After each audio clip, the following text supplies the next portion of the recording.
I was going to introduce Tony, but I'll just then introduce I'm Tony. So, where are you from, so Tony? thank you. Don't worry, I'm going to get to that. So, and I think that says it right up there as well, so they can read. So, they didn't get this far without reading. So, good morning to you all. My name is Tony Baylis, and I'm with Lawrence Livermore National Lab. And Dorian wanted us to also just come in and give you kind of an overview. My talk won't be as detailed as far as the application process, but it gives you an overview about Lawrence Livermore, our programs and such. I am basically the director of our Office of Strategic Diversity and Inclusion Programs at the laboratory, which essentially is really trying to go after and recruit you guys, all right? And then also trying to build a culture where you actually really flourish. So that's pretty much my role. And I do this across all the science disciplines, all the programs. I work with all the directors of the laboratory and essentially the key director of the laboratory quite a bit. I also work with the White House in DC and DOE. And then roll around to a bunch of programs across the country as far as just talking about STEM and diversity and inclusion as well. So Dory gave me about 25 minutes so we can roll into the other conversations. But he also wanted to also give you guys a sense of background. So I basically am the descendant of the two lovely people up there at the top. My great-grandmother and my great-grandfather, who were born in Mississippi. And all they really had an opportunity for was sharecropping and basically working in the fields. So they wanted their kids and their great-grandkids to actually have an education. So what ended up happening is that we ended up having a really close-knit family, and that's where you have that picture off to the right. And that actual building that you see, or shack, is actually a schoolhouse that was on our property that my great aunt ended up being a teacher and teaching folks in the community in rural Mississippi as well. So from that, I was basically very much encouraged. That beautiful young lady up to the upper right is my mom, who really encouraged me. But it wasn't only her, it was also that host of family members down on the lower right. And then I had role models like my uncle, who basically, believe it or not, was an all-star basketball player and excelled at school as well in Michigan. So I had the right kind of role models that I could actually work toward having a really unique education. We migrated north to Chicago, and basically out of the Windy City. I basically grew up in this little house in the south side of Chicago. And I was basically excelling academically, but I also basically played baseball and football and sports, and really was a geek that was welcomed into sports. It helped that I was good as well, but you know that's part of the equation. And then I transitioned from there to college, where I went to the University of Illinois and placed a fraternity there and such. From there, from my roots from Chicagoland, I ended up having a number of different jobs and basically sitting in on the National Center for Supercomputing Applications, where I worked for about a long time. I won't tell you how long, but a long time there. And then I gradually got into finding my niche, and that was helping you guys.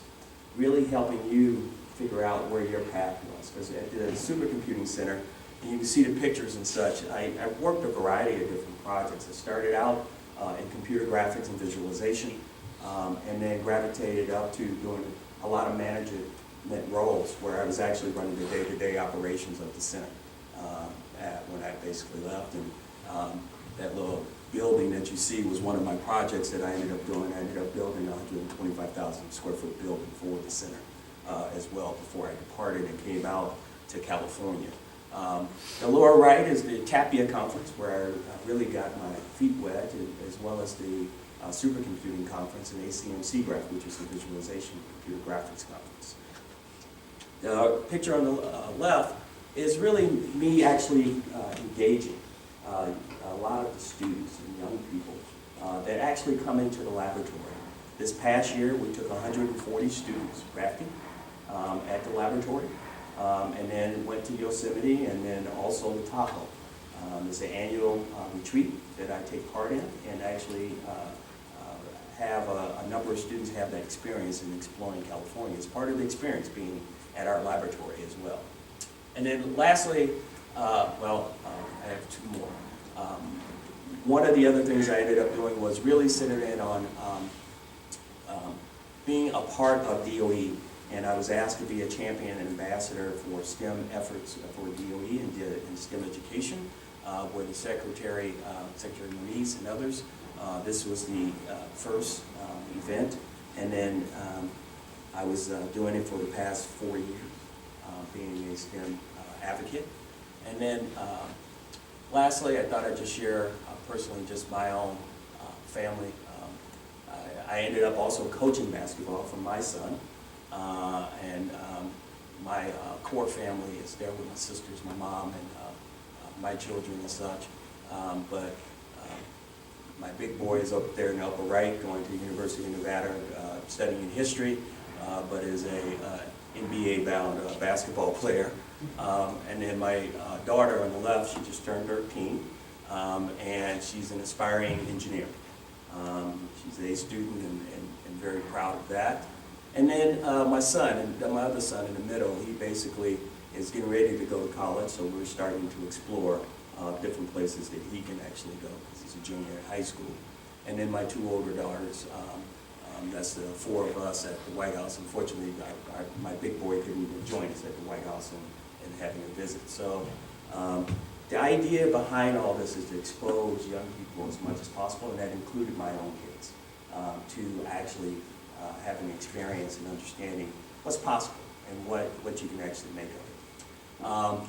So moving into work, the last administration had put out an effort to really promote diversity and inclusion, and that was part of what DOE followed as well. And really, the whole gist of this was really centered around having people understand about the opportunities that exist at DOE, all right? And then on that, sort of trajectory, really understanding how inclusion really works. And how inclusion of having people join in is a benefit to us as a nation in trying to solve problems for the nation. Our director is Bill Goldstein. He is a true passionate champion and advocate for diversity, as well as the other lab directors. You'll find that at Los Alamos, you'll find that at here at Sandia, and then across the other labs. They even hosted a national lab retreat that centered in on diversity and inclusion, in fact, to actually have that focus. And they still meet year to year to actually discuss it as well. So what does diversity and inclusion mean? What does it mean to you guys? I'm gonna cheat, you can't cheat. So just a couple. What does it mean to you? Anybody? I know it's early. Nobody had a lot of coffee. I see water on the table. Having different backgrounds. Having different backgrounds. Different Yes. perspectives. Different perspectives. Innovation. Say again? Innovation. Innovation. Yeah. So I mean that's exactly right. Typically people, I'm very frank, so people get turned off when you start using the word diversity. All right, because they typically think of it as just purely race, and then you get into a race conversation. Okay, it's about diversity of thought, diversity of styles, diversity of experiences, diversity of perspectives. All right, and a lot of research has shown that it basically is centered center to actually innovation, just like she said. You know, I usually cite a study that's been done at the University of Illinois, which is my alma mater, why I have my orange and blue. But it really looked at students that basically were all of the same background, and they basically worked with a diverse group of students. And what ended up happening was 9 out of 10 times that diverse group of students came up with better ideas. And that's really what you're centered in on, is how to actually make that work and use people's talents and perspectives the right way. So inclusion is really about building that culture, and that culture that works for everybody. You know, to build that respect and actually having a culture that actually everybody can excel. Everybody can put their best foot forward, all right, and make that work. It's a centerpiece for the labs, quite honestly. But it's also a piece where we actually look at who can swim in those lanes as well. Because you will be challenged, and you will be challenged to actually do good work. And if you can't meet that, you know, goal of doing good work, then, you know, with that said, you basically, it's probably not the right atmosphere for you in that light. So, but what we're all trying to do is really build a good workforce for you all to actually excel and do that good work from day to day. All right, so my office is basically centered in on just really trying to build those, take that diversity part that we talked about, that inclusion part that I talked about, and to actually bridge that gap and have it spread out throughout the laboratory as much as possible. So I try to do programs and efforts to really center in on that piece as much as we can. And then also go to events like this to expose you and recruit you to the laboratory as well. And then partner with our other lab friends as well in doing that as much as we can. So I don't know if anybody told you where all the labs are. So here is an actual map of all the labs in case some of you are challenged, you know, as far as being away from your family too far. You can see, you know, basically a number of different labs here that are on the East Coast, some in the Central, all right, and a lot on the West Coast. So with that in mind, you have an opportunity to actually look at all those labs. The SULI program that she talked about makes it available to you, that you can actually apply to all those laboratories, all right, and just go on that website. A lot of labs are different. Some labs focus, are more open. Those are usually called Office of Science laboratories. And then you have Sandia, Los Alamos, and Livermore, who are really the national security laboratories, where, you know, we typically have a lot more classified information. And then you have to go through a different clearance process for that piece. So, but, you know, the lab sites are all over the place, and you have plenty of opportunities, because quite honestly, the laboratory demographics are aging. You have a lot, just like you heard in other sectors and things of that nature, a lot of baby boomers are basically going to be retiring within the next 5 or so years. Although they never really retire, to be honest with you.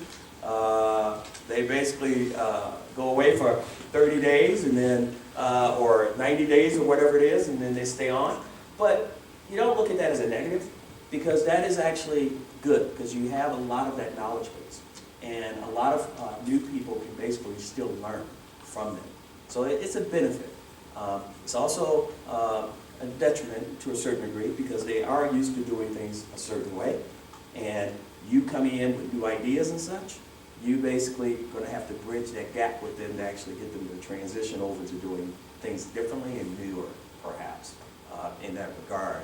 But it is definitely one of the things we work on. It's one of my challenges in trying to actually build that sort of interconnection between an older generation of folks and how they work, and then the newer generation as well. All right, so Lawrence Livermore is in California. If you didn't know, in the Bay Area. We basically was established in 1952, and roughly have about 6,500 employees. We're actually growing because of this transition right now, the baby boomers and such, and we have a number of people basically at the lab that actually is retiring consistently right now. About 1 square mile, the laboratory, so it's bigger than even some college campuses, and have a lot of facilities. I'll be honest, not all, you're not going to find a lot of new flashy buildings. You'll find some new buildings, but you're going to have a lot of trailers, a lot of things that basically have been around for a long time. So, you know, with that in mind, we're trying to phase out old buildings, bring in new buildings, and then, but it takes time. It takes time for those things to happen, quite honestly, because you are working underneath the umbrella of a government entity and really trying to get funding pushed through that direction.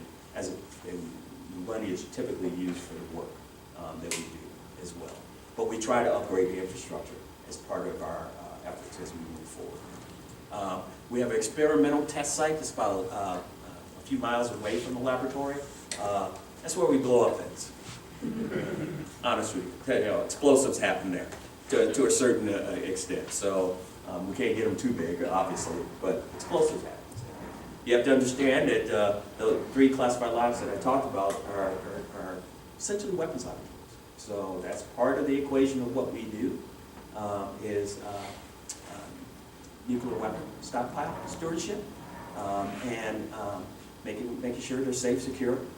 Every year, the lab directors have to report to the White House about them being safe and secure. So that has to be in your mindset when you're applying, and understanding that that is an environment that you're going to come into. But we're more than that. We do research all across the spectrum of what you can possibly imagine.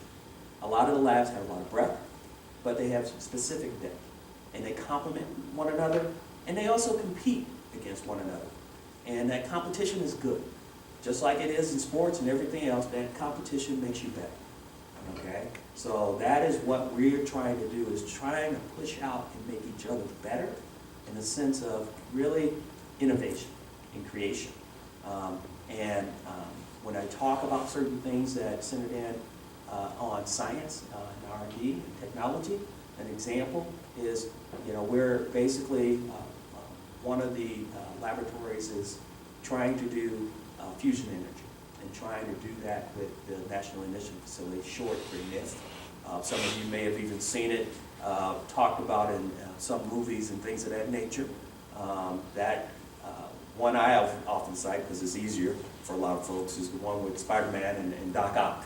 So, you know, trying to get that tritium, you know, he's just really, so we take that tritium basically in a little capsule the size of, smaller than your eyeball, all right, and basically have 192 beams, you know, lasers, basically focused in on it to try and create a reaction, all right, and then we study that reaction as well, to try and see how we can actually get toward that goal of creating clean energy as part of the equation, all right, so that's an example of that.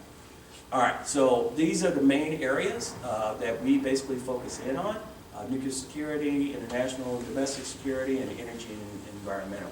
And then we have the disciplines. So those disciplines is how a lot of you guys come in. If some of you are computer science, you basically come in comp, or engineering, because you know you can have an electrical engineering degree, and folks that basically do that work and basically be in engineering. We even have our own competition there, because there's a engineering group that actually does computational work. All right, and then we have our own computational folks.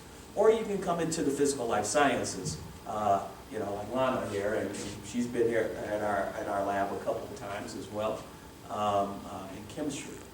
So with that in mind, you really just try to focus in on the area. And we do that, it's called a matrix environment. And what happens is that you go out to a program to do work, and what happens is that this is your home base. So, you know, you have a care and feeding of people to help you with your career in your home base, and get you to different projects and things of that nature. So if a project ends, they try and find you another project and such. Or part of the equation is you finding the project yourself and networking internally and doing the things you need to do. Kind of similar to what she was saying earlier about you coming in as a student and basically really showcasing yourself to that mentor. But you want to expose yourself to more mentors as well, as much as possible, while you're basically doing that. All right, so how's a lot of people come in? You know, it is, I have a hard time with this phrase, is that we try to hire the best and the brightest young scientists and engineers, and the phrase is best and brightest. Every company does that. Every organization wants to do that. We want you to come in and be your best, all right, and shine as much as possible.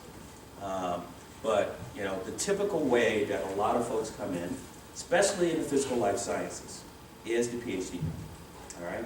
So with that in mind, you are really going to come in at the postdocs, and we basically had a record high for our postdocs at 229. 22% have UC degrees, kind of similar. You know, you kind of focus some regionally, but I'm a champion of also a part of that diversity piece.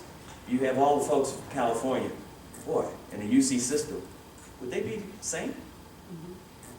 You know, you kind of question it. Would they come have different experiences? They're all California kids. So with that in mind, you know, try to recruit outside of that area as much as possible. We have 40% foreign nationals in our postdoc, and then 30% women. And then over 50% are converted over to lab scientists as well. So it's a high number. So that is really a really good way to actually come into the laboratory if you're going towards your PhD, and actually have that as a way to actually come in. We provide you with 25% of your effort to do your own research, and as a result of that, that is a compliment to what a lot of people like about it. Kind of akin to what Google was doing a long time ago. I don't even know if people are even taking advantage of it anymore. Google used to give a certain amount of time for folks to be able to do work on their own and things of that nature, and some of the other companies as well. But that actually helps you to help maintain your university collaborations, build new collaborations with industry and others, as well as go and attend development conferences, things of that nature to help you matriculate up and such. And then they actually have a really good group. They have their own group that they basically help each other, mentoring, trying to find other projects, things of that nature. And then also networking as well. So they have the appropriate exposure to the laboratory as a whole, and the programs and things of that nature. And they're trying to find out what each other's doing as well. And then that way they can actually be collaborators down the road for projects and such. So you want to build your networks as you go, whether it be from the undergrad level to the grad level as well. All right. So, but like I said, postdocs are very essential to us and essential to our science, technology, and engineering pipeline. It's really the model of how we basically bring in our staff is, as she had said earlier, to complement us is that you come in and you have an opportunity to showcase your skill set, and that is how we basically like it a lot, that we can actually bring you in the door a lot easier. Because you kind of prove yourself, you kind of also adapt it to the environment, understand the environment to a little bit, because it's only been a short time, you're only there for about 3 months and such. But I would tell you the environment is very akin to your university environment.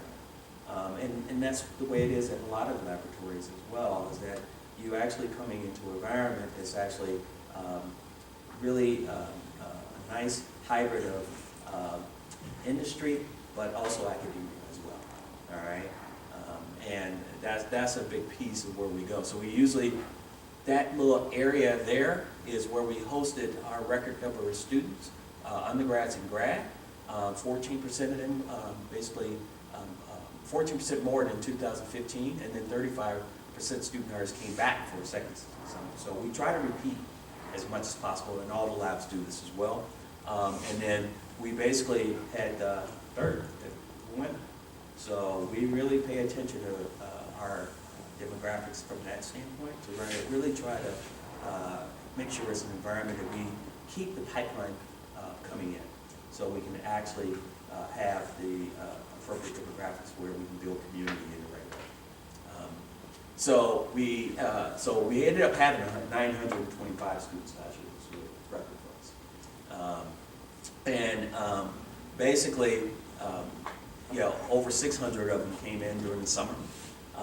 And then we sort of highlight you guys when you come in and the work that you're doing. So that's part of that networking and that bridging, because we have a lot of our folks basically reading that, so they may see a student that's doing some research, and then they can actually look at that student and see if that student would be applicable for them, and actually come bringing them back, maybe even for another summer as well.